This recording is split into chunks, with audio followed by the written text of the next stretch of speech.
meus amigos, minhas amigas, sou o professor Luiz Antônio Carvalho e vamos para mais uma grande aula do nosso curso de Lei de Responsabilidade Fiscal. Só fazendo uma ajuda à memória para o nosso querido aluno, eu, professor Luiz, eu me propus a gravar todos os artigos da Lei Complementar 101 de 2000. Professor, qual que foi essa estratégia de organização? Muito simples, esta lei nós temos 10 capítulos, então nós teremos 10 partes, cada parte vai retratar um capítulo da lei, um capítulo específico da lei de responsabilidade fiscal. E agora chegou a hora do capítulo do planejamento. Do planejamento está previsto no artigo 3º até o artigo 10 da LRF, né? Professor, e aí, professor? Cara, quando você fala em planejamento, né, no setor público, de bate pronto você tem que entender o seguinte: quais são os instrumentos de planejamento da administração pública? Nós temos o que? O Plano Plurianual, que é o PPA, nós temos a Lei de Diretrizes Orçamentárias e nós temos a Lei Orçamentária Anual. Então, esses três instrumentos, né? Ou seja, agora, esse capítulo do planejamento, ele vai tratar desses três instrumentos aqui especificamente. E aí eu chamo a atenção para vocês em dois pontos. Primeiro, que o artigo que foi destinado ao PPA, ele foi revogado na lei, ou seja, não está em vigor, foi retirado do ordenamento. Agora, na LDO e na LOA, eu digo para vocês aí que a LRF trouxe o que? Várias novas perspectivas, instrumentos e obrigações para o poder público em relação ao LDO e à LOA, né? Professor, eu quero que você resuma isso, qual que foi a intenção do legislador. Gente, é muito simples, né? Ou seja, qual que é o objetivo da LRF? Gente, o objetivo da LR é evitar déficits públicos e reduzir o endividamento público. Papo sério com vocês. Qual que é um grande instrumento, tá? Não só da administração pública, mas um grande instrumento da gestão em si para se alcançar esses objetivos? Claro, cara, uma grande ferramenta qual que é? As ferramentas de planejamento. Logo, neste sentido, eu digo para vocês que a intenção do legislador, e eu digo que ele conseguiu, tá, atingir sua intenção foi o seguinte: em fortalecer esses instrumentos. Professor, e o que o examinador cobra? O examinador, ele quer saber de você se você sabe quais são esses instrumentos aí importantíssimos que vieram aí a fortalecer a estrutura de planejamento. Então, nesse capítulo 2, nós temos aqui 4 sessões, né? A primeira sessão que vai falar do plano plurianual, a segunda sessão da Lei de Diretrizes Orçamentárias, a terceira da LDO, que é a LOA, né? Desculpa, a LOA, LDO e a LOA, são os 3 instrumentos de planejamento. E traz a seção 4, que é da execução orçamentária e do cumprimento das metas, né? Execução orçamentária, que estão falando o quê? Da programação financeira, a execução do orçamento, ou seja, traz também regras para se executar a lei orçamentária. Vamos lá, vamos tratar desses assuntos agora para vocês, né? Então, vamos lá. Do plano plurianual. Plano plurianual, seção 1 do plano plurianual. Artigo 3º, vetado, né? Professor, o que significa esse vetado? Significa dizer que as regras de fortalecimento do PPA foram vetadas pelo presidente da República na época, né? E as regras que traziam aqui eram basicamente regras aí de data de envio, não ia acrescentar tanta coisa, né? Então é o seguinte, moral da história, estudo pragmático para a sua prova de concurso, né?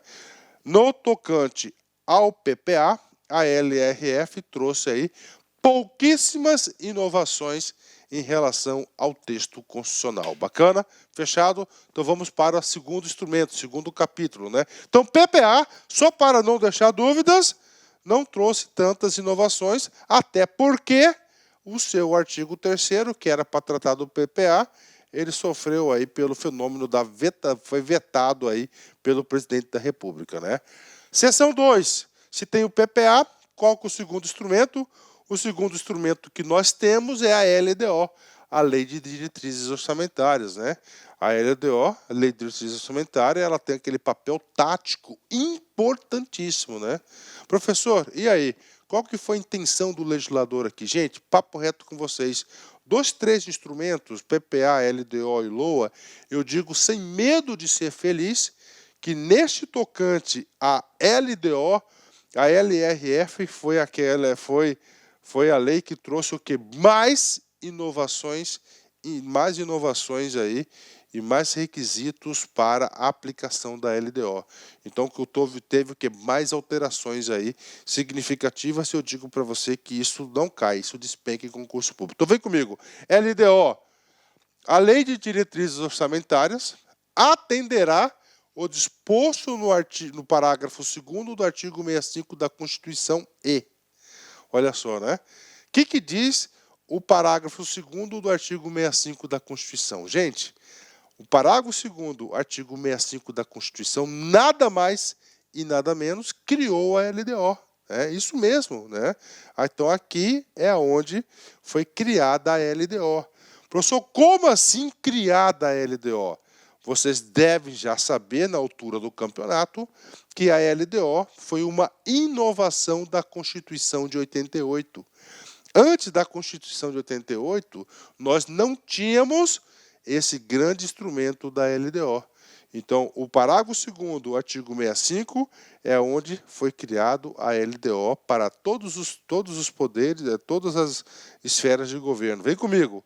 A Lei de Diretrizes Orçamentárias compreenderá as metas e prioridades da administração pública federal, incluindo as despesas de capital, e para o exercício financeiro subsequente, orientará a elaboração da lei orçamentária anual, disporá sobre as alterações na legislação tributária e estabelecerá a política de aplicação das agências financeiras de fomento. Olha aí as obrigações da LDO, né? Professor, seu comentário. São aqui, eu digo para você que é bastante simples, né? Eu não vejo tanta efetividade aqui no controle do gasto público, a LDO. Uma coisa importante da Constituição, claro, que foi a criação, a primeira dela, primeira grande atribuição, e a segunda, isso aqui, define as metas e prioridades da administração pública, isso aqui é LDO, e estabelecerá a política de aplicação, e orientará a elaboração da lei orçamentária anual, ou seja, a LDO é antes da LOA, vai definir as regras para elaborar a LOA, né? Professor, e aí, professor? Cara, aqui tem muita coisa para explicar para vocês, né?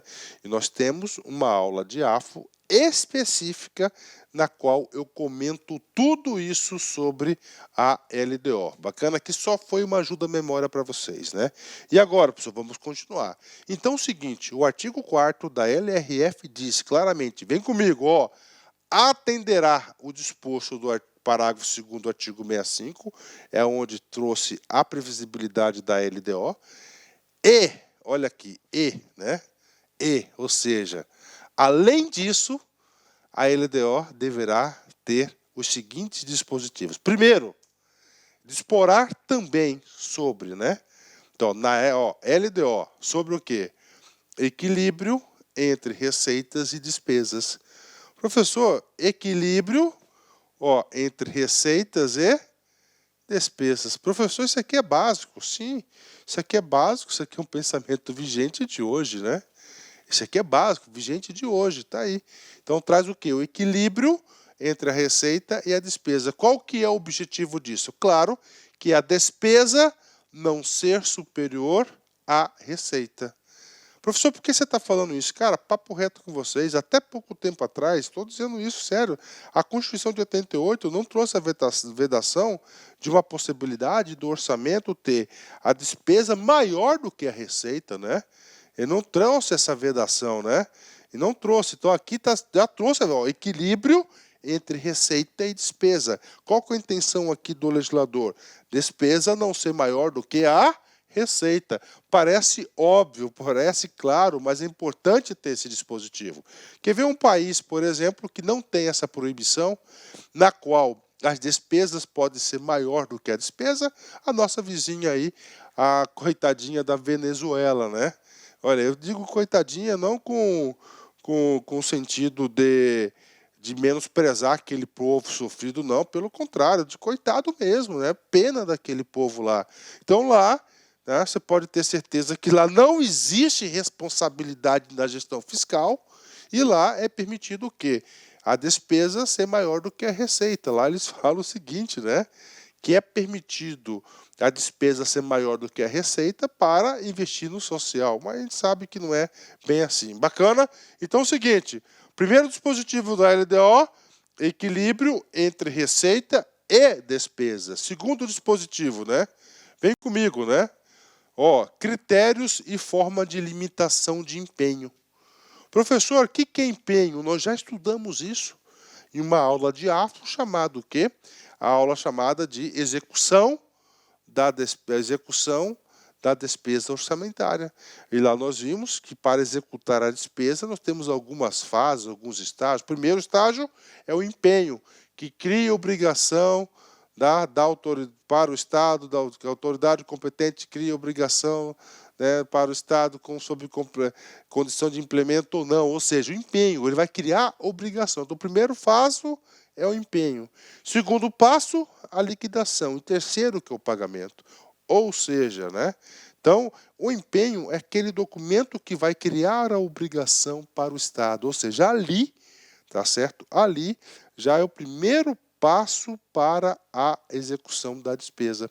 Na administração pública no Brasil, tanto na União, quanto nos estados, quanto no município, a administração pública quer economizar, quer gastar menos. O que acontece? Ela vai lá e coloca o quê? Ó? Limita a emissão de empenho. Então, toda e qualquer forma da administração pública, né, que queira reduzir despesa, ele vai limitar o empenho. Nós estamos falando o que, gente? O empenho, ele acontece na LDO ou o empenho acontece na LOA, né? O empenho acontece na LOA. Então, nós temos aqui, ó, LDO. Tá? Vamos colocar aqui LDO de 2020. Essa LDO de 2020, tá? Ela vai orientar as regras do orçamento. Tá? Vamos colocar aqui o orçamento de 2021. Tá? Então, está aqui. Ou seja, o que o legislador quis aqui?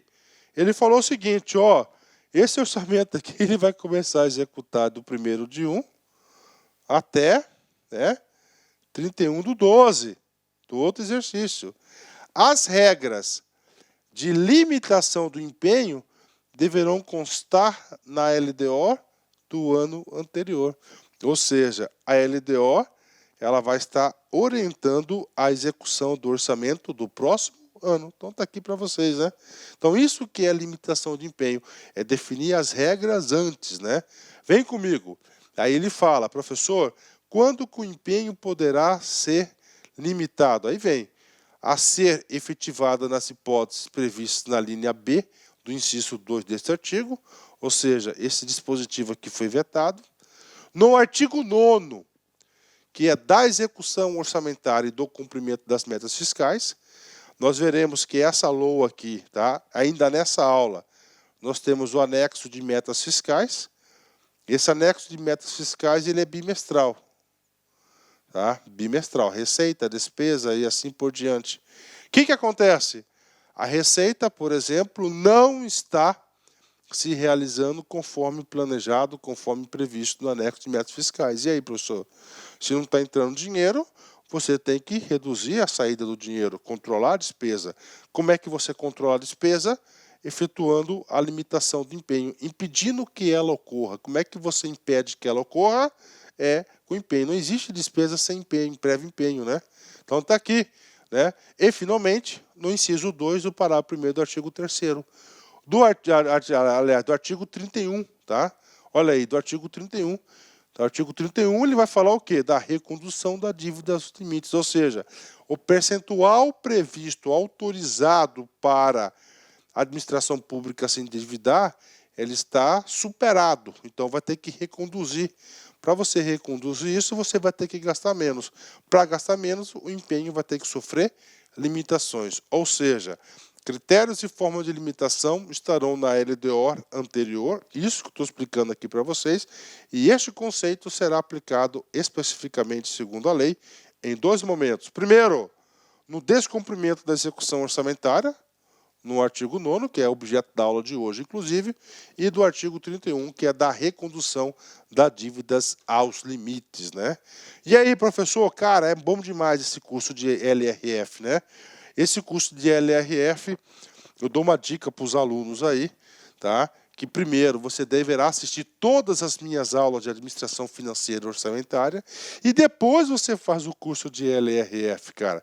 Cara, o conteúdo ele vai fazer assim, ele vai casar, ele vai fechar o conteúdo, né? Bacana? Vamos lá, continuando. A linha C e a linha D foram vetados, né? Vem comigo aqui. A linha E, né?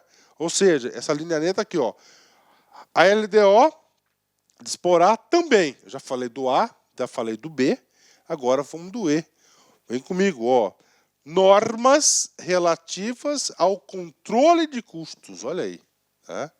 O controle de custos e a avaliação dos resultados dos programas financiados com os recursos do orçamento. Ou seja, então é na LDO, tá? Então tem uma LDO, ele vai definir aqui o controle dos custos e os critérios de avaliação dos programas. Professor, o que esses programas? São os programas de governo. Nós temos uma metodologia chamada orçamento-programa. Então, essa norma de controle de custos e avaliação deverá constar na LDO. Professor, vamos lá. Estamos aqui, ó, LDO de 2020, né? A LDO de 2020, tá? O que acontece? Ela vai orientar aqui o PELOA, né? O PELOA, né? O PELOA do orçamento de 2021. Ok. O que vai acontecer? No tocante controle de custos e avaliação de resultados, né? Ó, ela vai, ó. Aí nós temos aqui, tá? Aqui nós temos 2020. Esse cara aqui, 2021, tá? 2021, tá sujeito aqui, tá? Em 2021, esse PELOA não é mais PELOA, ele passa a ser a LOA, né? Ele passa a ser a LOA de 2021. Ou seja, as regras de avaliação dos resultados dos programas aqui e o controle de custos da LOA estarão aonde? Na LDO do ano anterior. Olha aí que coisa interessante, né? Então ele vai definir as regras antes, né? Olha a ideia de planejamento. Isso aqui é, sem dúvida nenhuma, uma atuação tática dos instrumentos de planejamento. E aí, prof? 10, né? Continuando. Letra F, tá? Letra F. Demais exigências para transferências de recursos a entidades públicas e privadas, né? Ou seja, lá na LDO, ele vai ter que deixar claro quais serão as regras para se efetuar uma transferência de recursos públicos, ou seja, que esteja na LDO, na LOA, aliás, para entidades públicas e privadas, ou seja, vai estar na LDO sempre do ano anterior essas regras, né? Fechado? Ok, né? Vem comigo aqui, né? Tem mais? Tem, né? Tem mais, né? Tem mais aí, né? Olha só. Então, aquelas lá são... tudo que eu falei para vocês aí deverão constar na LDO. E agora, professor, né? Agora a gente vai falar também, claro, tudo isso aqui são novidades fabulosas que a LRF trouxe à LDO. Aliás, dos três instrumentos, a LRF ela fortaleceu mais a LDO. Então nós temos aqui a LDO, né? Temos aqui a LDO. O que aconteceu? A LRF falou o seguinte, LDO, a partir de agora, você vai ter que ter, ó, tá? Mais 3 anexos, né? Um deles, anexo de metas fiscais. Importantíssimo, tá? Segundo, anexo de riscos fiscais. também importante. Cara, isso aqui cai demais em prova de concurso. E, finalmente, vai ter um anexo específico. Esse anexo específico aqui é de exclusividade da União. Professor, qual o momento da aula que nós iremos estudar esses 3 anexos? Exatamente agora. Agora a gente vai falar o quê? Do anexo de metas fiscais. Aqui fala metas fiscais, né? Metas fiscais, ó, LRF, Lei de Responsabilidade Fiscal. Vem comigo, então vamos lá. Então, o anexo de metas fiscais, isso já caiu em prova de concurso, vai ser o anexo à Lei de Diretrizes Orçamentárias, né? Eu já vi várias provas de concurso que falam que o anexo de metas fiscais vai ser o anexo da LOA. Está errado, é um anexo da LDO, ok? Em que serão estabelecidos metas anuais, olha aí, metas anuais, então metas anuais, em valores correntes e constantes relativos, olha aí. Então, anexo de metas fiscais, ó, nós temos aqui relativos, ó, a receitas, olha aí, receitas, despesas, ó, despesas, resultado nominal, resultado primário. Professor, o que é o resultado nominal após o resultado primário? Lá na aula de classificação da despesa, a gente falou um pouquinho sobre isso, né? Então, o nominal é que vai ser incluído que as despesas com juros, despesas com a dívida, né? E o que mais, professor?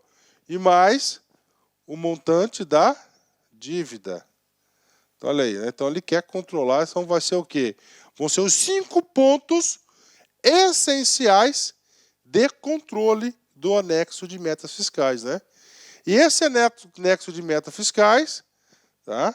Ele vai ser para o exercício que está se elaborando o PELOA, né? O exercício, mais 2 anos seguintes. Então ele quer ter sempre o quê? Uma visão de futuro, né? Então tá aí para vocês, né? Anexo de metas fiscais, né? Anexo de metas fiscais. Esse anexo de metas fiscais, depois ele vai ser incorporado, ele vai ser elaborado na Lei de Orçamento Anual, na LOA, né? Ok, pronto, matamos aí o anexo de metas fiscais. Professor, esse anexo de metas fiscais fica só nisso? Não. Este anexo de metas fiscais, tá? Este anexo de metas fiscais, ele vai ser mais detalhado, porque nós temos aqui um cara aqui que é chamado do parágrafo 2º, né? Ele foi, meu Deus do céu. Ah, agora foi, né? Vem comigo aqui. O que diz aqui este parágrafo 2º? O anexo conterá ainda. Aí eu pergunto, professor, qual é esse anexo, né?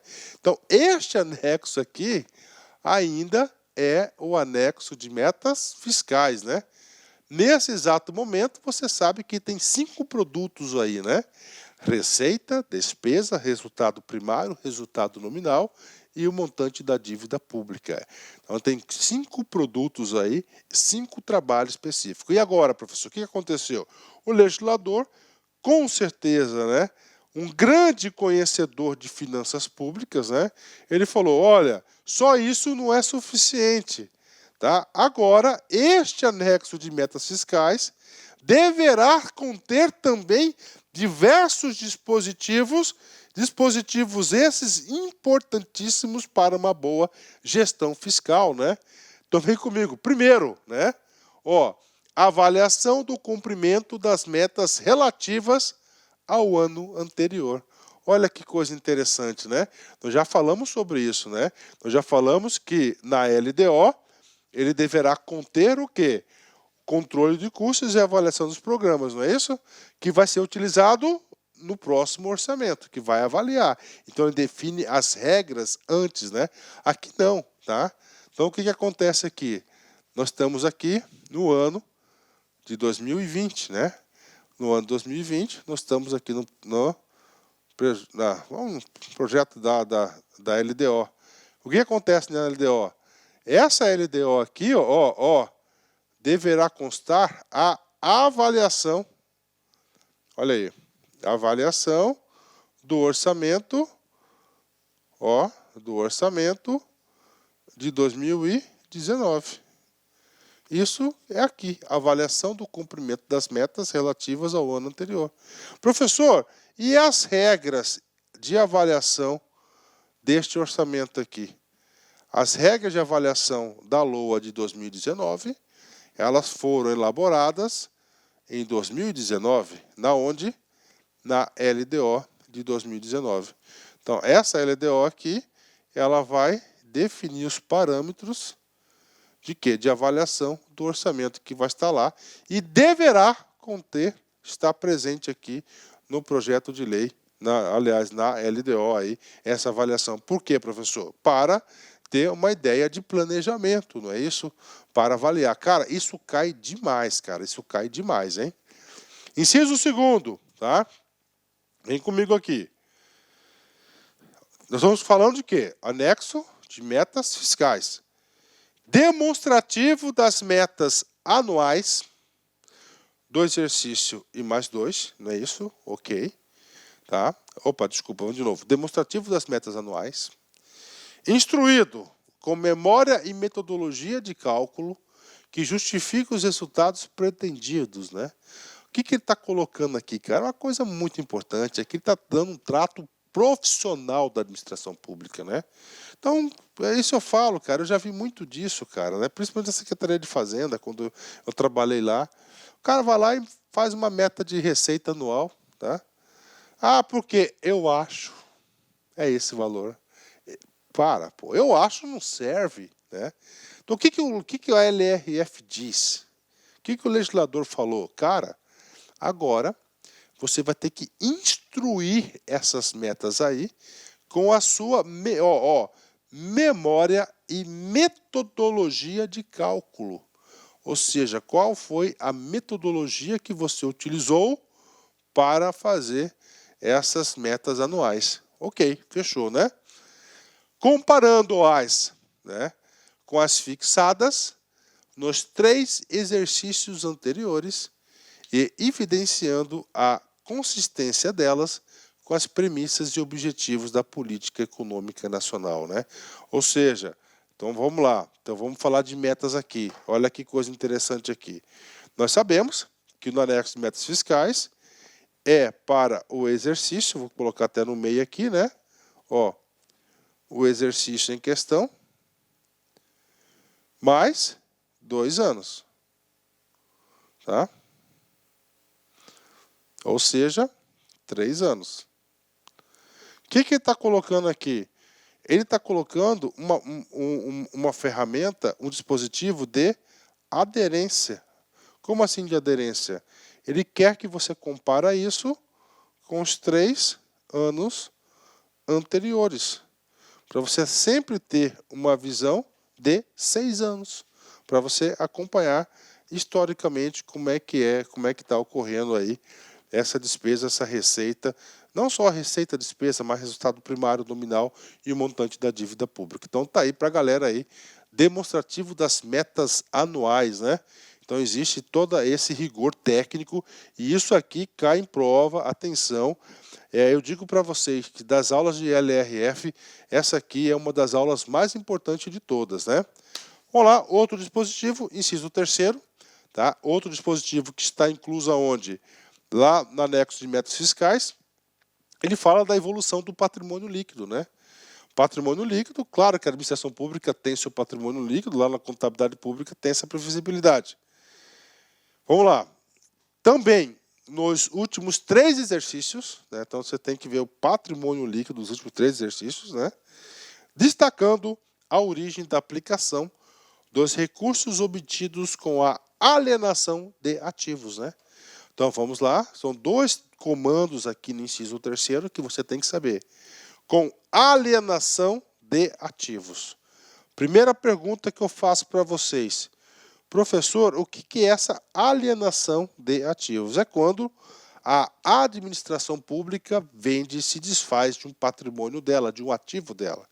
Professor, eu quero exemplos, tudo bem. Sucatas de carro, de viatura, é um exemplo, né? Privatização é outro, é um ativo que a administração pública tinha, que através de um leilão efetuou, né? Então, saiu esse patrimônio líquido, quando saiu, né, saiu o patrimônio líquido, entrou dinheiro. O que acontece? Então ele quer o seguinte, ele quer saber, destacando a origem. A origem, né? Aqui, alienação de ativos, venda de sucata, privatizações, venda de terrenos, né? Ou seja, algum patrimônio da administração pública, está aqui, né? E ele está falando que, além de se destacar essa origem, eu recadeia lá com venda de sucata R$1 milhão. Pode ser, com certeza, né? E aonde? É a aplicação dos recursos obtidos, né? Então tá aí para vocês. Nós já estudamos no nosso curso de AFO, só fazendo uma breve ajuda à memória para vocês, um pequeno reforço didático aqui, que é o seguinte, né? Nós sabemos que a alienação de ativos é uma receita corrente, né? Desculpa, uma receita de capital. E nós sabemos que receita de capital, existe a regra de ouro, né? Que é o quê? Ela tem uma vedação em relação às despesas correntes, né? Então, aqui para vocês, ele quer essa comprovação via anexo de metas fiscais, né?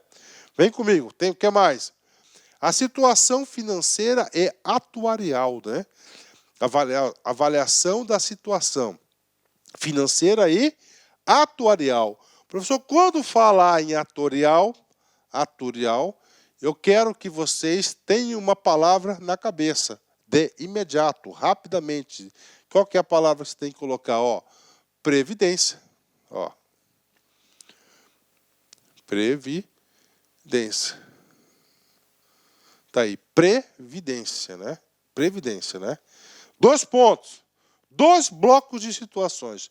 Primeiro bloco de situação, com 2 itens. Regime geral de previdência social. Professor, regime geral de previdência social. Esse aqui é o regime lá vinculado ao CLT, o INSS, está aqui. Mais, mais aqui, mais próprio, regime próprio de previdência social, que são 2 servidores públicos, né? E mais aqui, Fundo de Amparo ao Trabalhador, ao FAT. Então, ele quer uma avaliação desses 3 regimes. Lembrando para vocês, né, que esses 2 regimes aqui, o regime geral e o regime de previdência, o governo aí, não só de agora, mas de sempre, né, ele alega aí que tem fundos gigantescos e a fonte 100, a fonte do Tesouro, tem que estar arcando com esses fundos. Então, a LRF trouxe aí uma preocupação grande em relação a isso. Bacana? Então, regime geral, regime próprio e do Fundo de Amparo ao Trabalhador. Letra B, tá? Os demais fundos públicos, olha aí, os demais fundos públicos, né? A administração pública, tá? Aí, no caso, demais fundos públicos aqui, né? Temos vários fundos públicos específicos e programas estatais de natureza atuarial, ou seja, outra coisa, né? Professor, eu quero exemplos de programas estatais de natureza atuarial. Então, aqui são aqueles programas, principalmente, programas de complementação da Previdência, né? De previdenciária, de quem? Vamos lá. Do Banco do Brasil, é Previ, né? Caixa Econômica tem? Tá, tem. Qual que é da Caixa? Parece que é Cassi, né? O que mais, professor? Correios. Né? Correios, tem um? Tem. Tem mais? Tem. Petrobras, olha aí. Prof, esse cara que é o nome de fundos de pensão, bingo, 10, está aqui, né? Que, infelizmente, né, gente, foram muito mal geridos aí. Muito mal geridos, principalmente aí nos últimos anos, né, cara? Lamentavelmente, né? Desfalcaram esses fundos de pensão aí, né? Ok? Fechou? 10? Então tá aí para vocês aí, né? Ok? Inciso 4, pago explicado para vocês. Nosso curso aqui, não vou explicar linha a linha da lei, né? Demonstrativo da estimativa e compensação da renúncia da receita. Parou. Olha aí, renúncia de receita. Cara, qual que é o nome da lei? Lei de responsabilidade fiscal. A partir do momento, tá? A partir do momento que o ente público efetua uma renúncia de receita, cara, vai fazer falta. Então a ideia é o seguinte, a ideia é combater a renúncia de receita, né? O tal dos incentivos fiscais, é claro, isso virou caso de polícia, né, cara? Como, cara, o Brasil é terrível, né, cara? Nós vamos ter que evoluir muito ainda e nós vamos fazer parte dessa caminhada. Então o que ele está colocando aqui? Cara, para você ter, você tem que ter responsabilidade. Se você está renunciando parte da receita do IPVA, por exemplo, né? Você vai ter que mostrar para mim, ó, uma medida compensatória. Olha aí. Como você vai ter que estimar qual que vai ser o valor da renúncia e vai ter que indicar qual que é a compensação. Então tá aqui, ó. Então, renúncia de compensação. Tudo isso no anexo de metas fiscais, né? E da margem da expansão das despesas obrigatórias de caráter continuado. Professor, despesas obrigatórias de caráter continuado, né? Este cara aqui, claro que está previsto na LRF, lá no seu artigo 17, né? Qual que é a principal característica dessas despesas? São aquelas despesas que vão perdurar mais de 2 anos, né? Professor, eu vou criar novos cargos públicos e depois o concurso e efetuar o devido provimento. Cara, isso aí vai ser uma despesa de caráter continuado, tá? Por muitos e muitos anos. Com certeza, graças a Deus, né? Então, o que ele está falando aqui? Cara, você, no anexo de metas fiscais, você vai ter que demonstrar o valor disso e a compensação, né? E a compensação aí, você vai ter que mostrar esse cara aí. Então, isso que diz aí o inciso 5, que também faz parte do quê? Do anexo de metas fiscais. Todos estes itens caem em prova, todos eles, tá? Inclusive, estes itens, normalmente, eles colocam letra da lei, ele coloca um Ctrl+C, um Ctrl+V, misturando esse cara aqui. Bacana, 10, continuando, né? E agora, professor? Agora nós vamos falar de um outro anexo, né, que vai compor aí a LDO. Até agora, né, até alguns instantes, nós estávamos explicando o quê? O anexo de metas fiscais. Tá aí, metas fiscais. Agora nós vamos falar do anexo de riscos fiscais, né? Professor, riscos fiscais, né? O que significa um risco fiscal? Risco, aquilo que vai colocar em jogo, né? Risco fiscal, risco nas contas públicas, né? Alguma coisa, né, que possa o quê? Que possa comprometer as contas públicas, porque a LRF quer o quê? Quer normalidade na gestão. Então ele criou o anexo de riscos fiscais. Primeira coisa, faz parte da LDO. O que vai constar nesse anexo de riscos fiscais? Perdão, gente. Onde serão avaliados os passivos contingentes. Parou. Então, olha aí. Ó. Então, aqui vai estar o quê? Passivos contingentes. Tá? Professor, um exemplo de passivos contingentes, né? Cara, passivos contingentes, temos vários tipos aí. Por exemplo, redução da receita. Está lá, né? Explosão dos gastos então, redução da receita, explosão da despesa, tá? Uma situação aí, cara, vamos colocar aqui, tem uma ação na justiça do FGTS para a correção do FGTS, né? Que a União perdeu. Então, isso gera o quê? Vai gerar um passivo gigantesco que não estava previsto, né? Ou seja, todo e qualquer elemento que possa comprometer as contas públicas, né?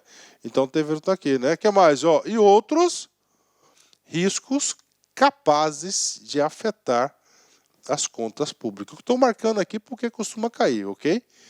Ok, então você vai fazer o quê? Você vai ter que avaliar esses passivos e, além de avaliar, você vai ter que colocar no anexo fiscal o seguinte, ó, informando as providências a serem tomadas caso se concretize. Ou seja, ocorreu a merda. E agora? Agora você vai fazer determinada situação para arcar com as despesas. O importante é isso, ó, informando as providências a serem tomadas, né? Ah, professor, eu quero um exemplo de providências a serem tomadas. Tudo bem, nós vamos ver mais para frente aqui que nós temos uma verba chamada de reserva de contingência, né? Então você pode colocar lá no anexo de riscos fiscais, caso acontecer determinadas situações, né? O que vai acontecer? Está autorizada a administração pública a utilizar lá a reserva de contingência para fazer jus a este pagamento, né? Fechado? Vem comigo. E o parágrafo 4º, prof? O parágrafo 4º, opa, passei 2 vezes aqui, ó. Nós vamos falar do último anexo, tá? E o último assunto da LDO, que é um anexo específico, né? Bem específico, bem pontual. Professor, ele é bem específico e bem pontual porque ele vai tratar de quem especificamente, né? De um cara. Qual que é o cara? Bacen, Banco Central. Tá? Então vem comigo, vou explicar esse cara aqui para você. A mensagem que encaminhar o projeto da União para o projeto da União. Então, neste exato momento, eu estou explicando para vocês o porquê que o anexo específico ele é exclusivamente para a União. Está aqui, ó. A mensagem que encaminhar. O que é a mensagem? A mensagem é a comunicação entre os poderes do Estado, né? Então ele faz uma mensagem do projeto de lei de diretrizes orçamentárias, né? Do Poder Executivo para o Legislativo, ó. Então somente para a União, ó. Apresentará em anexo específico, ok. Os objetivos das políticas, olha que coisa interessante, das políticas monetárias, creditícia e cambial. Professor, política monetária, quantidade de moeda colocada em situação. Creditícia do crédito cambial, moedas estrangeiras. Gente, esses 3 caras aqui, ó, política monetária, creditícia e cambial, é uma atuação exclusiva, né, do Banco Central do Brasil. Tá aí, Banco Central do Brasil. Então, por isso que ele é específico porque ele vai tratar de um produto específico, que é de política monetária, creditícia e cambial, e ele é específico porque cabe ao Banco Central somente da União. Ok. Bem como os parâmetros e as projeções dos seus principais agregados e variáveis. E ainda, olha que coisa importante, ó, metas de inflação. Ah, professor, então a meta de inflação do poder público, tá? Essa meta de inflação do poder público, que ela vai ser replicada para o Brasil todo, em todos os contratos da iniciativa privada e iniciativa pública, né? Aqui, metas de inflação, isso cai. O cara quer saber qual que vai ser a meta de inflação para o próximo ano, depois o outro. Vai estar onde? Na LDO. Dentro da LDO, no tal do anexo específico, tá lá, metas de inflação, né? Para o exercício subsequente. Olha que coisa interessante, né? E quem define a meta de inflação, claro, é o Banco Central do Brasil aí. Fechou? 10, né? Interessante, né, cara? Muito legal, né? Cara, papo reto com vocês. Aqui você vai aprender tudo. Ponto a ponto da lei. Artigo por artigo, comando por comando, né? Vamos lá. E agora, prof? Terminamos aqui. Agora, nós vamos trabalhar o assunto lei orçamentária, né? Ou seja, a LOA.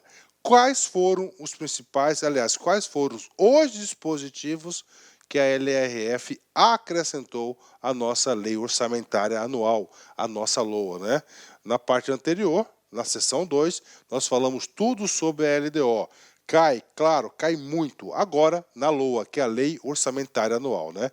Então lá, artigo 5º diz o seguinte: o projeto de lei orçamentária anual, elaborado de forma compatível com o plano plurianual, com a lei de diretrizes orçamentárias e com as normas desta lei complementar. Olha que coisa interessante, né? Então nós temos a LOA, né? Gente, eu digo para vocês, existe alguma hierarquia em relação às leis, PPA, LDO e a LOA? Não, não existe. Todas são leis ordinárias, né? Só que o que diz aqui o artigo 5º, ele está dizendo, está obrigando que o projeto de lei, ou seja, o Poder Executivo, ao encaminhar o projeto de lei para o Legislativo, tá? A LOA, deverá ser compatível, vem comigo aqui, ó, com PPA, ó, Plano Plurianual, com a LDO e com a Lei de Responsabilidade Fiscal. Professor, se não fizer, você pode ter certeza que ele está cometendo um crime contra as finanças públicas, contra as leis orçamentárias. Bacana? Então tá aí para vocês, tá dizendo que a LDO, tá, embora é uma lei, né, uma lei aí que não está subordinada a nenhuma outra lei, no artigo 5º da LRF diz que esse projeto de lei do PLOA deverão atender os requisitos do PPA, da LDO e da LRF. Bacana, né? Tem mais? Tem. Primeiro, né? Vamos lá. O que mais deve constar no projeto de lei? Ó, no PLOA, ó. PLOA, tá certo? No PLOA aqui. Número 1. Conterá em anexo, olha aqui, ó, em anexo, demonstrativo de compatibilidade da programação dos orçamentos aos objetivos e metas constantes do documento que trata o parágrafo 1º do artigo 4º da lei. O que traz o parágrafo 1º, artigo 4º? Gente, o parágrafo 1º, artigo 4º, né, trata do anexo de metas fiscais, né? Desculpa, gente. O anexo de metas fiscais, nós já estudamos que tem 5 produtos aqui dentro, né? Anual e mais 2, em relação a quê? A receita, despesa, resultado primário, resultado nominal e montante da dívida. Tudo bem, está aqui. Então, o que ele está falando? Ó, gente, então o PLOA vai ter que ter um anexo, e este anexo aqui, tá, o Poder Executivo vai ter que indicar qual que é a compatibilidade, tá certo, dos orçamentos com os objetivos e metas constantes no anexo de metas fiscais. Qual que é o objetivo do legislador? Fazer cumprir, né, forçar o Poder Executivo realmente aí adotar as metas fiscais, né? Inciso 2, vem comigo aqui. Será acompanhado do documento que se refere o parágrafo 6º do artigo 65 da Constituição. Professor, o que trata o parágrafo 6º do artigo 65 da Constituição? Ele vai tratar que a lei orçamentária deverá atender o critério do efeito regionalizado, né? Aí, claro, né, para reduzir as desigualdades sociais e assim por diante. Ou seja, ele está querendo que o Poder Executivo, ao encaminhar uma mensagem de lei do PLOA, ele vai fazer o quê? Vai dar um documento dizendo que está de acordo com o efeito regionalizado. Bem como das medidas de compensação das renúncias da receita e o aumento das despesas obrigatórias de caráter continuado. Ou seja, além disso, ele vai ter que ter um outro documento que ele vai tratar das medidas de compensação de renúncia. A próxima aula nossa vai ser receita, né? E claro, quando a gente vai falar de receita, nós iremos falar também de renúncia, né? Você pode até conceder um incentivo fiscal, você efetuar uma renúncia fiscal, o poder público, só que a LRF vai obrigar o quê? Que você aponte quais são as medidas de compensação. E claro, outra coisa muito importante que ele vai ter que apresentar no projeto de lei, que vai ser o seguinte, né? O aumento das despesas obrigatórias de caráter continuado.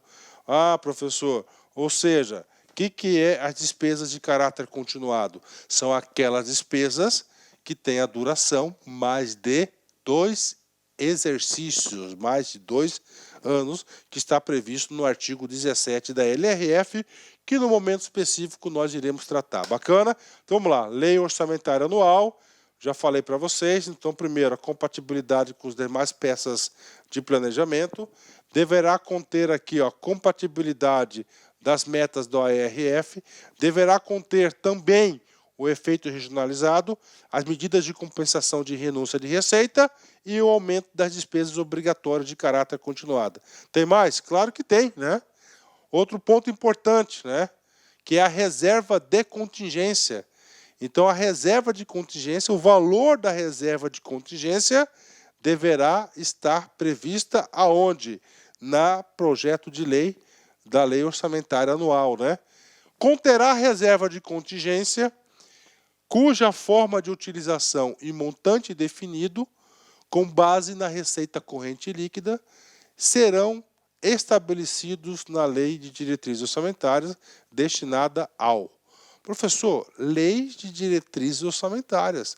Agora nós estamos estudando o quê? Lei Orçamentária Anual. Calma, vem comigo. Então a reserva, olha aqui, vem comigo.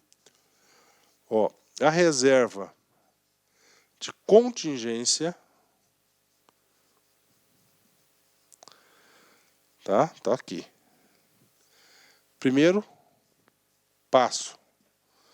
Ela é definida sobre um percentual da receita corrente líquida, tá?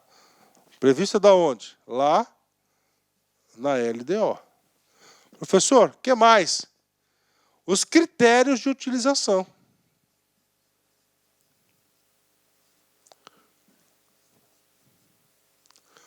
Ou seja, quais são as hipóteses que o poder público estará autorizado a fazer jus da reserva de contingência? E aí, prof? Aí nós temos o segundo passo. O segundo passo, já na LOA, vai ser o quê? Vai ser a aplicação do que estava previsto na LDO. Aqui nós teremos os montantes. Está aí para vocês.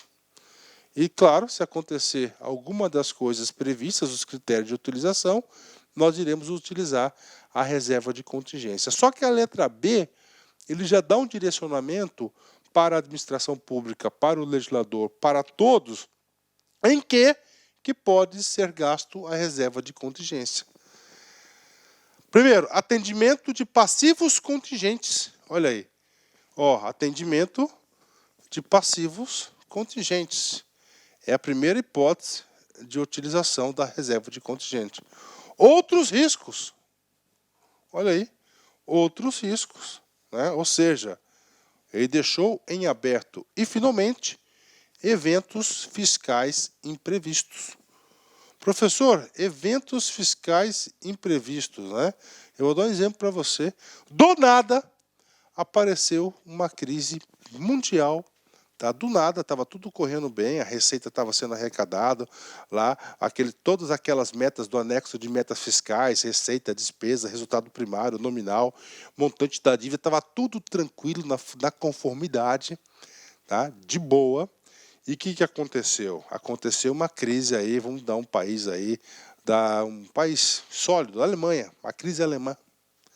Gigantesca que afetou diretamente os negócios no Brasil. Afetando os negócios no Brasil, claro, houve uma redução de receita, de arrecadação. Impactou todas as contas públicas, né? Então, neste caso aqui, pode ser um caso, por exemplo, tá? Eventos fiscais imprevistos, na qual o Poder Executivo poderá utilizar a reserva de contingência, aqui já está em valores, é claro que esse valor aqui já é feito um percentual lá na LDO, sobre a receita corrente líquida, para fazer jus aí a esta despesa. Bacana? Então, pronto, acabei de explicar para vocês reserva de contingência. Reserva de contingência é outro assunto que costuma ser cobrado na prova de concurso, né? E agora, professor, agora a gente vai falar um bloco relacionado à dívida, né? Então, é o seguinte, o legislador, a LRF, ele fez questão de quê? De dar uma atenção muito especial à dívida. Todo e qualquer tipo de dívida, contratual, fundada, mobiliária e assim por diante. Tudo deverá constar na onde? Na LOA. Vem comigo. Todas as despesas relativas à dívida pública. Olha só, gente, todas, ó, sem exceção. Todas as despesas relativas à dívida pública. Aí vem mobiliária, títulos, né? Contratual, aqui o empréstimo é uma empresa contratual. E as receitas que as atenderão. Olha só não deve apenas constar as dívidas, né? Deverá constar também lá na LOA, no PELOA, né? Na LOA o quê? Quais são as receitas que irão atender essas despesas, né? Vem comigo. Constarão da Lei Orçamentária Anual. Ainda em dívida, tá? Um destaque especial. O refinanciamento da dívida pública constará separadamente na lei orçamentária e nas de crédito adicional. Então, toda vez que houver um refinanciamento, vai ser um outro relatório, vai ser separado. Ele quer tratar da dívida e como é que está o refinanciamento. Bacana? Então, parágrafo primeiro e parágrafo segundo, ele vai tratar das dívidas, né? Parágrafo terceiro, né?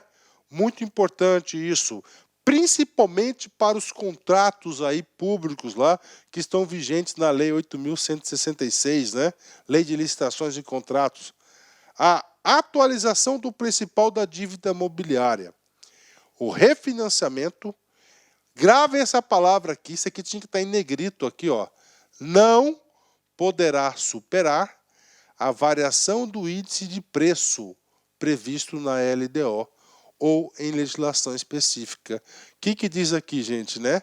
Na LDO, tá? Eu já disse para vocês, lá naquele anexo específico, tem metas de inflação.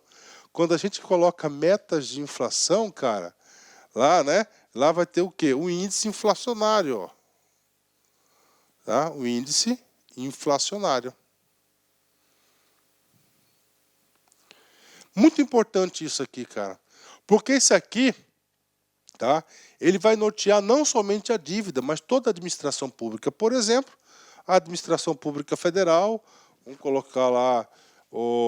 colocar o Ministério da Agricultura, está lá em Pecuária, grande ministério, né? No Ministério da Agricultura e Pecuária tem lá um contrato de locação de 50 viaturas, por exemplo, né?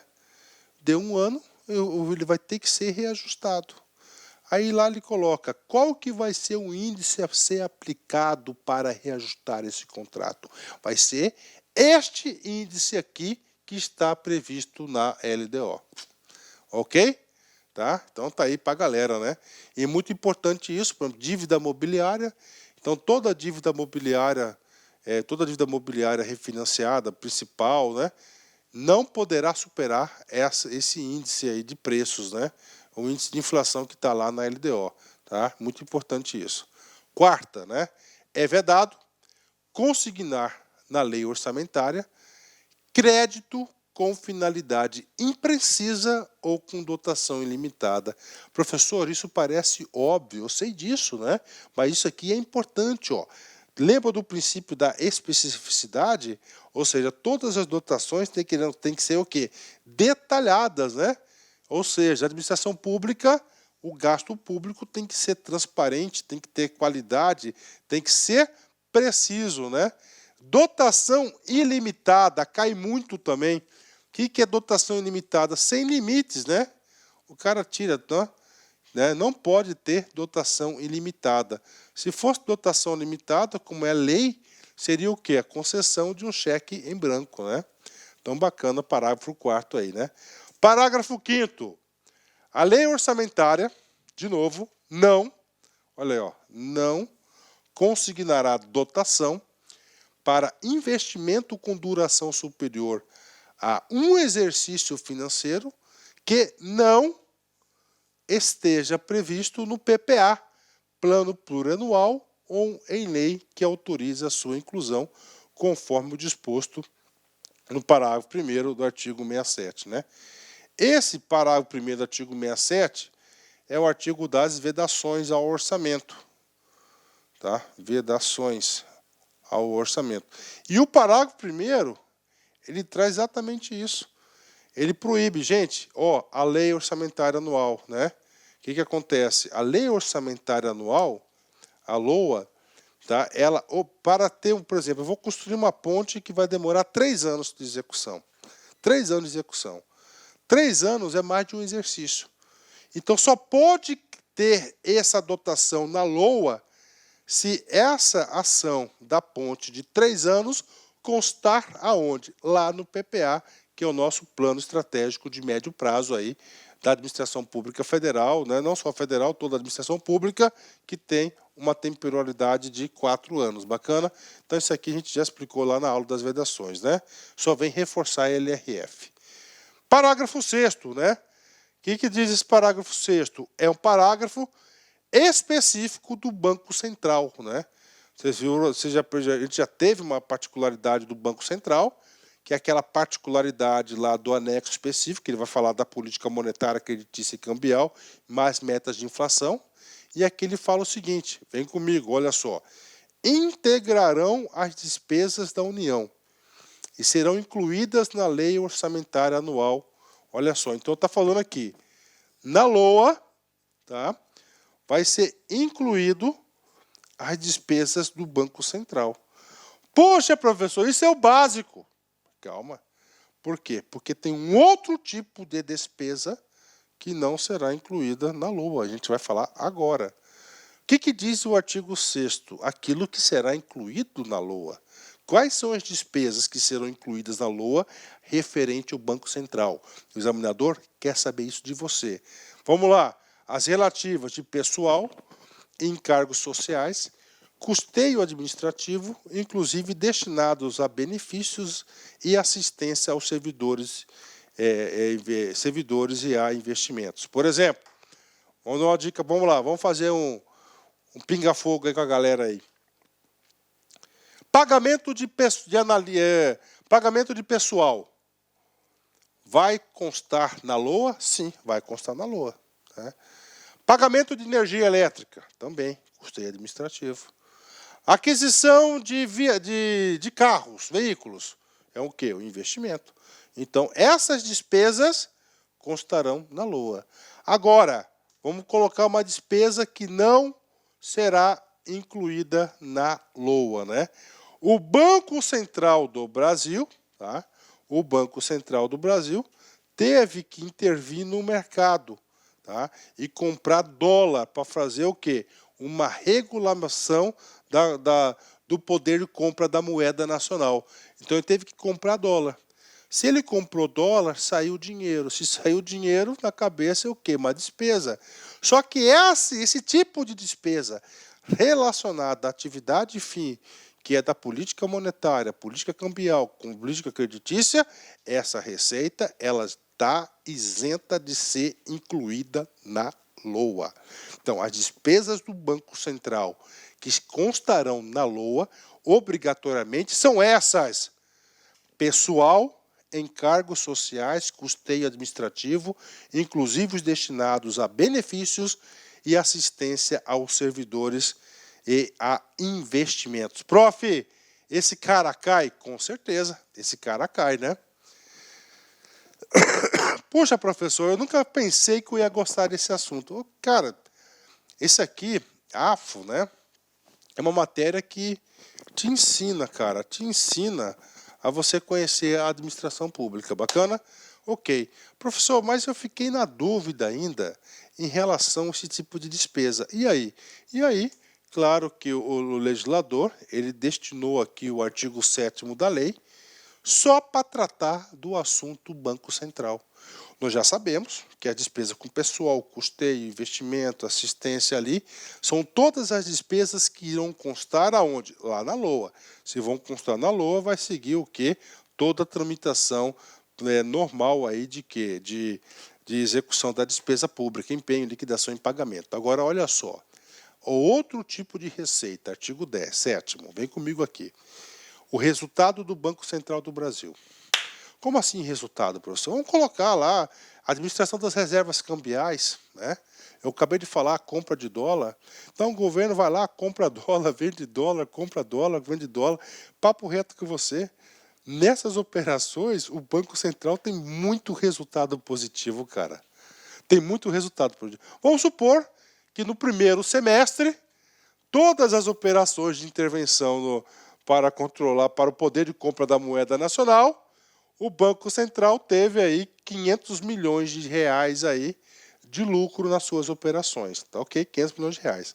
Então, o resultado do Banco Central, apurado após a constituição ou reversão das reservas, ok? Constituição reservas cambiais, constitui receita do Tesouro Nacional. Então, aqueles 500 bilhões que eu disse para vocês que o Banco Central no primeiro semestre teve receita, o que vai acontecer? Essa receita, esse lucro, entre aspas, não vai para o Banco Central. ele vai para quem? Para o Tesouro Nacional. Olha aí, ó, vai para o Tesouro Nacional. Vai para o Tesouro Nacional a sua atividade, né? A sua atividade lá de Banco Central. E será transferido até o 10º dia útil subsequente à aprovação dos balanços semestrais. Então ele define, tá? No caso que eu passei para vocês dos 500 bilhões aí do primeiro semestre, vai ser uma receita do Tesouro Nacional, uma receita pública, né? Aqui vai ser uma receita patrimonial, tá? Vai ser uma receita patrimonial resultado do Banco Central. E já vi várias provas de concurso que ele falou que vai ser em 10 dias úteis, né? 30 dias, não, 10º dia útil, subsequente à aprovação dos balanços semestrais, né? Entenderam aqui? Ó, aquela despesa de custeio, administrativa, vai tudo no orçamento. Isso aqui não está no orçamento, né? Vai ser o quê? Receita, né? Agora, o parágrafo primeiro, o que ele vai falar o parágrafo primeiro? No caput do artigo 7º, ele falou de resultado positivo, né? Ou seja, eu falei de 500 bilhões para ficar mais claro o entendimento. Então, vai ser constituir uma receita. Agora, resultado negativo. Professor, passou 6 meses, tá? Passaram 6 meses, o Banco Central foi apurado um prejuízo de 100 bilhões de reais. Quem vai pagar essa conta? Ora, pela lógica, tá? Quando você casa na alegria e na tristeza, não é isso? Na alegria, teve um lucro de 500 bilhões, entrou na conta do Tesouro. Teve o prejuízo, claro, o Tesouro vai arcar com isso, ó. Constituirá uma obrigação, olha aí, ó. Então, nós, né? Nós iremos pagar isso, ó.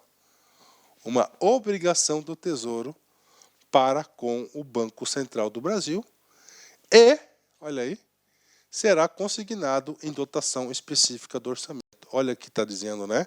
Então, teve prejuízo, né, o Banco Central do Brasil. Se é uma despesa do Tesouro, ela deve constar na LOA. Então, ela vai ter aqui uma dotação específica para arcar este resultado negativo, né? Isso já aconteceu muito, cara. Muito, né? Tem que ser? Claro que tem que ser, porque aqui é o país, né, cara? Aqui não é uma coisa. O Banco Central não é um banco normal, é o banco dos bancos, né? Falando de Banco Central ainda, vem comigo aqui. O impacto e o custo fiscal das operações realizadas pelo Banco Central do Brasil serão demonstradas trimestralmente nos termos em que dispuser a Lei de Diretrizes Orçamentárias da União. Gente, como Banco Central, vocês perceberam aqui que a atuação ela é fundamental aí para o exercício das finanças públicas, e principalmente da economia brasileira. Ele está falando o seguinte, ó, o custo fiscal, esse aqui é um custo fiscal, tá? Das operações realizadas pelo Banco Central serão demonstrados, olha aí, trimestralmente. Então, trimestralmente, a cada 3 meses, o Banco Central vai ter que demonstrar aí, tá, o custo fiscal de suas operações, né? E, finalmente, último parágrafo aqui do Banco Central. Os balanços trimestrais do Banco Central do Brasil conterão notas explicativas. Olha aí, notas explicativas. O que é uma nota explicativa? Um detalhamento de alguma coisa. O que ela vai... Notas explicativas de quem? Ó, custos da remuneração da disponibilidade do Tesouro Nacional. Parou? Por que isso? Custo da remuneração. Todas as disponibilidades, tá? Disponibilidades do Tesouro Nacional ficam depositadas aonde? No Banco Central do Brasil. Então, ele vai ter que fazer a cada 3 meses o quê? Qual que é a nota explicativa? O detalhamento dessa disponibilidade, porque ela não deve ficar parada, ela deve ser aplicada. Da manutenção das reservas cambiais, então, em 3 meses, há esse controle das reservas cambiais e a rentabilidade de sua carteira de títulos, né? Aí, ó, carteira de títulos, né? Títulos esses que a gente vai ver mais a seguir, que antes o Banco Central emitia títulos, né? Com a LRF, ele retirou do Banco Central essa capacidade de emitir títulos e passou para o Tesouro Nacional. E tem que ser o Tesouro, porque se dá resultado positivo, cai no Tesouro. Se tem resultado negativo, vai para o Tesouro também. Destacando hoje de emissão da União, né? Então, a partir dessa lei aqui, a gente vai ver mais para frente, somente o Tesouro que pode emitir título. E quem emite vai é o Banco Central através do Tesouro, né? Pronto, artigo 7º é o artigo destinado para a gente conversar sobre o Banco Central. Nós estamos explicando o quê? LOA, né? E aí, professor? Ponto final. Então, nós já estudamos aqui. PPA, teve alguma inovação? Nenhuma.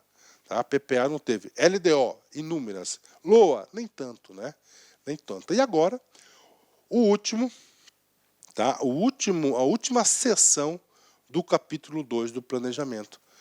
O que fala esse cara aqui? Ó, da execução do orçamento. Duas coisas. Ou seja, aqui o orçamento, tá? A LOA já foi elaborado. Ele vai valer de 1º de janeiro a 31 de dezembro. Agora vai falar da execução do orçamento. Quando a gente fala da execução do orçamento, nós estamos falando especificamente do quê? Do quê? De cara aqui, ó. Programação financeira e cronograma de execução mensal de desembolso. O que ele diz isso aqui? O orçamento foi aprovado, né? Desculpa. Até 30 dias após a publicação dos orçamentos, ok? Nos termos que dispuser a Lei de Diretrizes Orçamentárias e observado o disposto na linha C do inciso 1 do artigo 4º que está vetado, o Poder Executivo estabelecerá a programação financeira e o cronograma de execução mensal de desembolso, né? Professor, programação financeira, né? Então tá aqui, né? Olha só. Então ele começa aqui no dia 1º/1 e ele termina no dia 31/12, né? O que acontece aqui? Vamos colocar aqui, gente, ó. Ó, né? As entradas, né? Então ele está arrecadando. Não está arrecadando? Ó, aqui é entrada de dinheiro, ó. Entrada. Ó.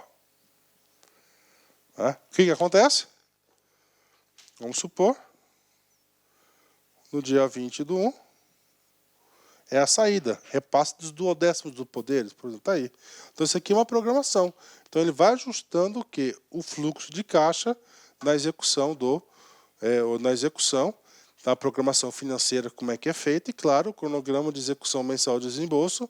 Nesse decreto aqui, ele já traz aí as datas aí de liquidação financeira das despesas públicas, ok? Professor, o que é importante aqui?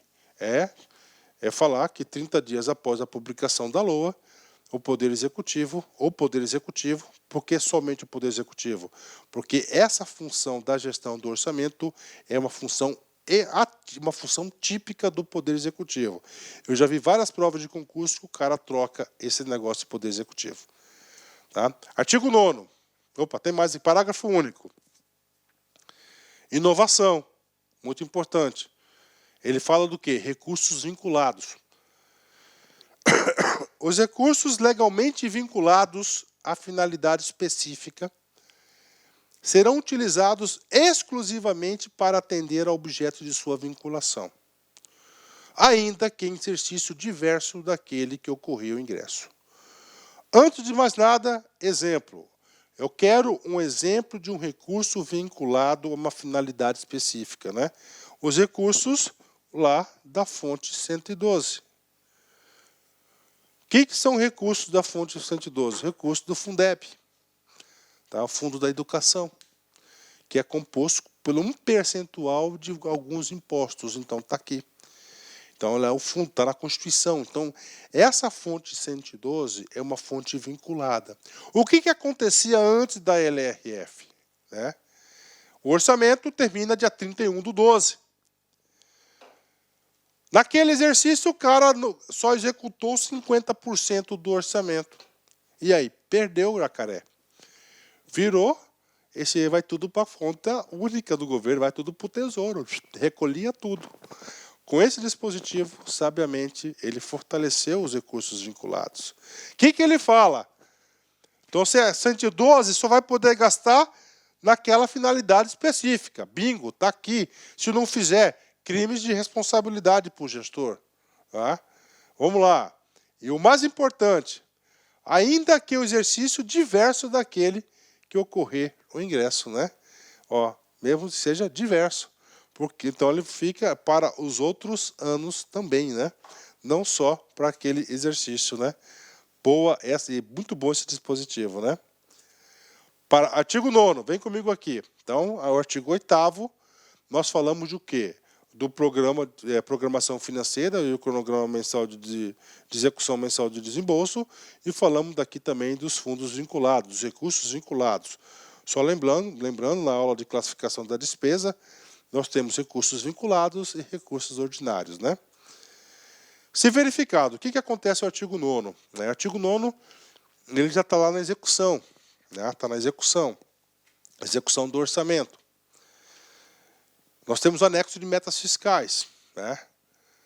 Se no decorrer do exercício, analisando as metas fiscais bimestrais, e a receita ou a despesa não está se comportando como tal, lembra aquela limitação do empenho que nós vimos lá na LDO?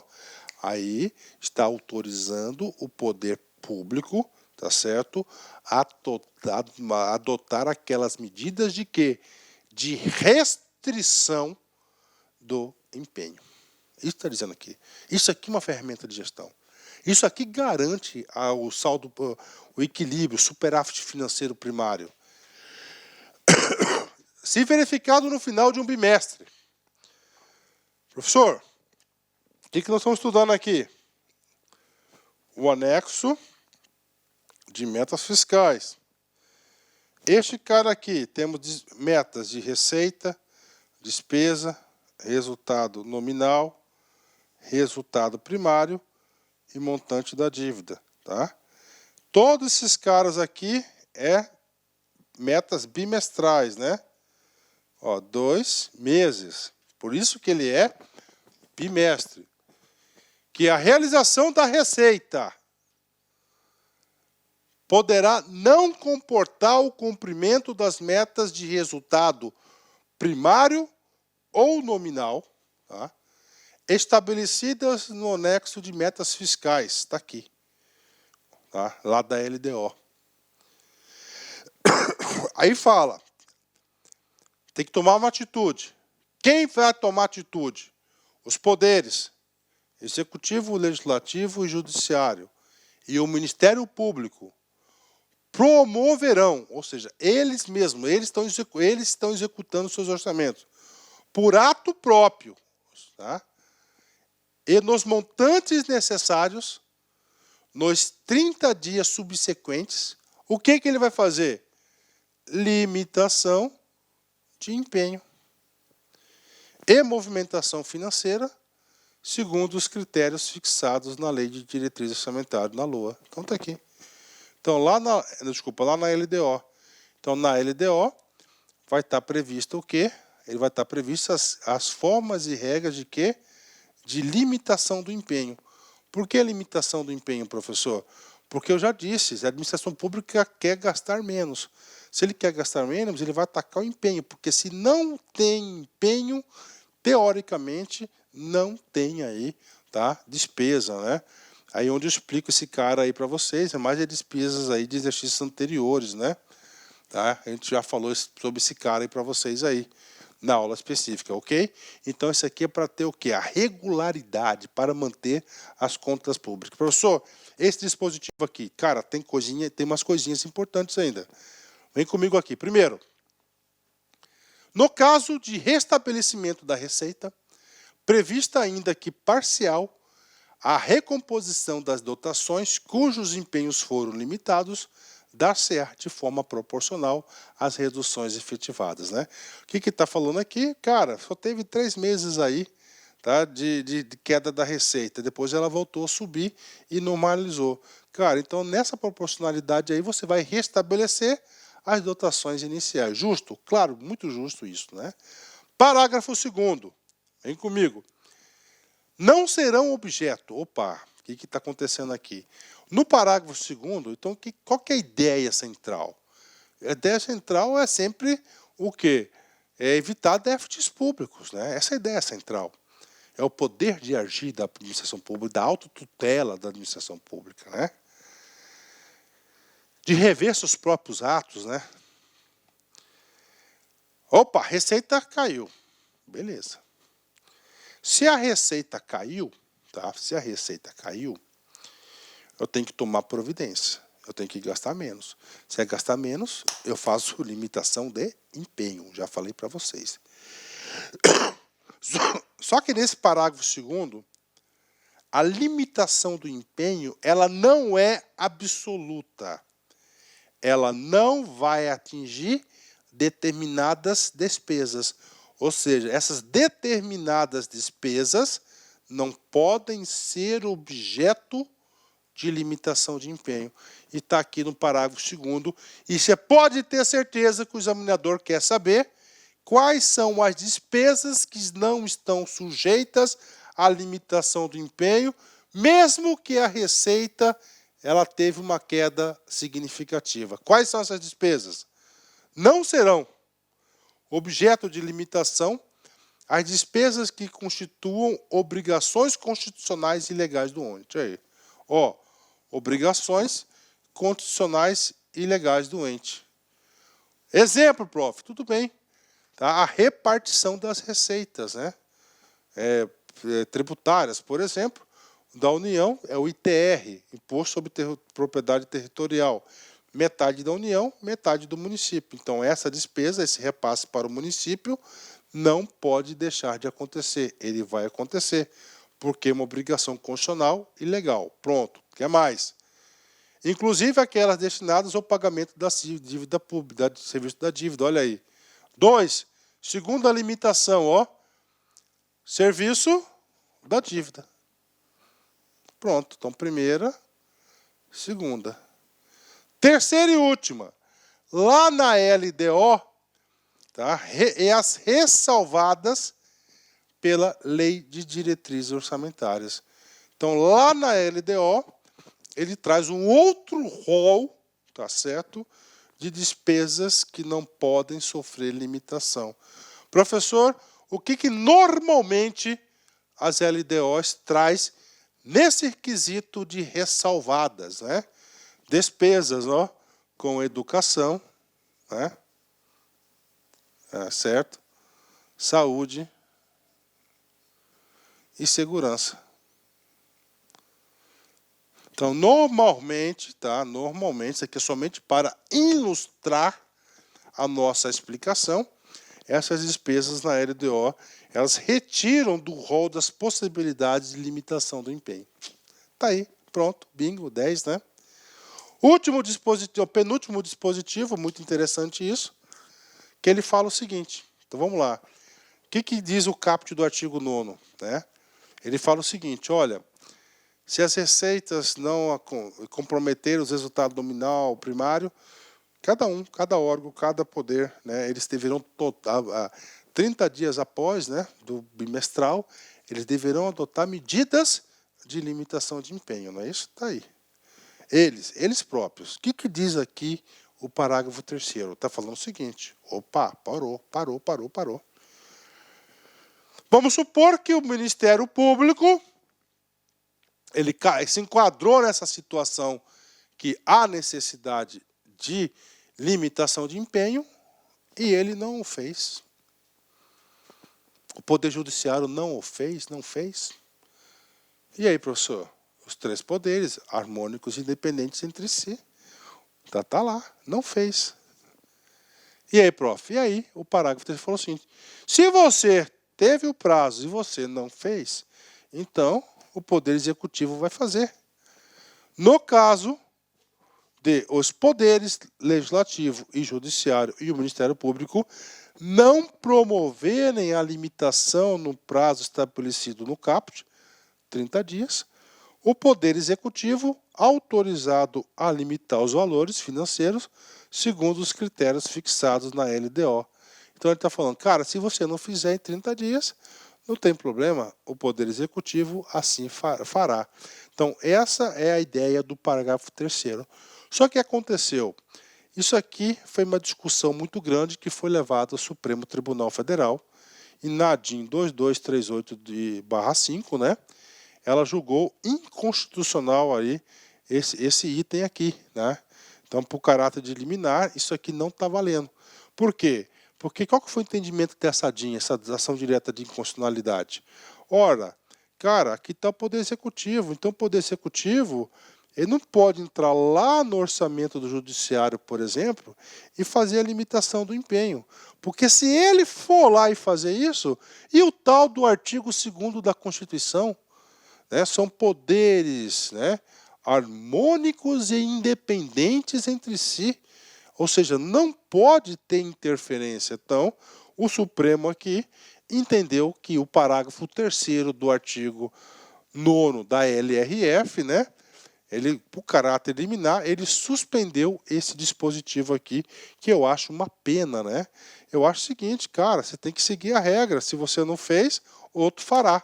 Então tá aqui, esse cara aqui tem essa particularidade, né? Falando em limitação de empenho, temos mais 2 artigos ainda, parágrafos, aliás. Até o final dos meses de maio, vou colocar aqui para você entender, ó, maio, tá? Maio é o 5º mês do ano, maio. Setembro, vou colocar aqui para vocês entenderem. Setembro é o 9º mês do ano. E fevereiro.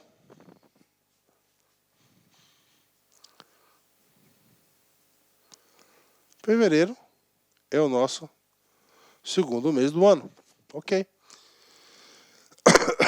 O Poder Executivo, ou seja, a atribuição só do Poder Executivo, demonstrará e avaliará o cumprimento das metas fiscais de cada quadrimestre. Olha aí. Então, em maio, né, o Poder Executivo vai prestar contas de janeiro a abril. Setembro, ele vai prestar conta de maio a agosto. E fevereiro, ele vai prestar conta de setembro a dezembro. Todos eles são 4 meses.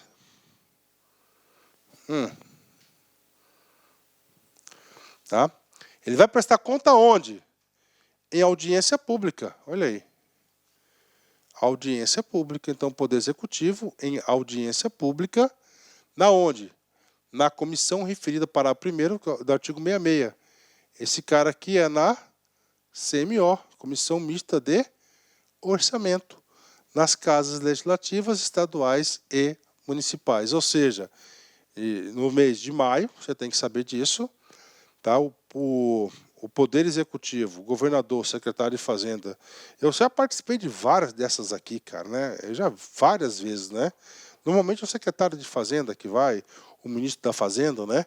Então ele vai até o Congresso Nacional, tá? Ele faz o Congresso faz uma convocação pública, ele tem uma audiência pública, tá? Uma audiência pública na qual ele vai prestar contas desse respectivo período aqui.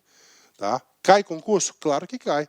Então aqui ele quer o quê? Ele quer transparência, né? Ele quer que o Poder Executivo preste contas, né?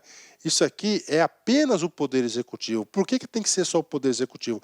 Porque esta é uma função do Poder Executivo. Tá? É uma função do Poder Executivo. Último parágrafo aí sobre a limitação de empenho. No prazo de 90 dias após o encerramento de cada semestre, o Banco Central do Brasil apresentará em reunião conjunta com as comissões temáticas pertinentes ao Congresso Nacional a avaliação do cumprimento dos objetivos e metas das políticas monetária, creditícia e cambial, evidenciando o impacto e o custo fiscal de suas operações e dos resultados demonstrados nos balanços, né? Esse aqui, claro, é o orçamento específico. Então, diferentemente aqui do Poder Executivo em audiência pública, que é a cada 4 meses, e o legislador deixou claramente já, ó, maio, setembro e fevereiro, que tem que acontecer essas prestações de contas. No caso do Banco Central, é a cada trimestre, né? Ou seja, ele faz 4 prestações de contas no Congresso Nacional e o parágrafo 5º ele é estendido apenas para o Poder Federal, somente para a União. Pronto! Não fica nada, cara. Aqui não fica nada para trás. Você vai entender essa lei aí. Isso aqui vai. Eu estou me esforçando aqui, cara, para ser o melhor curso de LR do mercado do Brasil. Artigo 10º, último artigo da aula. Esse cara aqui, ele vai trazer uma regra específica para o precatório. Professor, o que é um precatório? Cara, você entra na justiça contra a administração pública. Tá? Você deveria receber um dinheiro e não recebeu. 10 anos depois, você ganha ação contra a administração pública. Opa, eu vou receber. Não. Vai ser emitido no seu nome um documento chamado de precatório. E este precatório ele vai entrar no listão de Deus. Tá? E vai entrar lá. E a administração pública, todo ano, tem que separar uma parte do orçamento, uma dotação específica, para pagar os precatórios. Né? O Estado não é caloteiro, né? Ele tem que pagar. Então, o precatório, para quem quiser, pode ir lá na Constituição Federal, no seu artigo 100. São mais de 20 parágrafos, eu acho, esse precatório. É enorme esse artigo. Ele fala tudo sobre precatório. Vamos lá. A execução orçamentária e financeira identificará os beneficiários de pagamento de sentenças judiciais. O cara é beneficiário, gerou o quê? Um precatório no nome dele. Por meio do sistema de contabilidade e administração financeira, tem um sistema próprio para isso, para fins de observância de ordem cronológica, ou seja, ordem cronológica, a parte da ordem de constituição do precatório. Não pode furar a fila, né? Determinada no artigo 100 da Constituição. Ou seja, faz parte também da gestão da responsabilidade fiscal, o pagamento de precatório, né? Isso aqui, eu não vi nenhuma questão de concurso em relação a esse assunto, né? Bacana, 10. Terminamos aí, mais uma aula para a galera aí. Uma aula bastante interessante aí sobre planejamento. É uma das aulas mais longas aí, uma aula aí que tem muito conteúdo. Pode ter certeza que é um dos que mais são cobrados em concurso, é esse assunto de planejamento. Encerramento de sempre, trazendo aquela palavra amiga para você, meu amigo, minha amiga aí, que fica nos assistindo aí até de madrugada, de tarde, de manhã, de noite, no aconchego do seu lar, né? Querido passado, obrigado por tudo que me ensinou. Querido futuro, pode vir. Olha, o cara está preparado para o futuro, né? Cara, realmente, cara, o seu passado vai te fazer um homem mais forte. Isso é certo, cara. Às vezes você passa por alguns enfrentamentos que você não entende. Aqueles desígnios de Deus. Mas passados alguns anos você entende. Puxa, eu passei aquele aperrengue, aquela situação precária, aquela situação ruim, para aprender e me tornar mais forte. Hoje, sou uma pessoa mais forte, mais feliz, mais vitoriosa, mais consistente, né? Tudo bem, gente? Forte abraço, fique com Deus. Tchau, tchau. Fui. Clique like.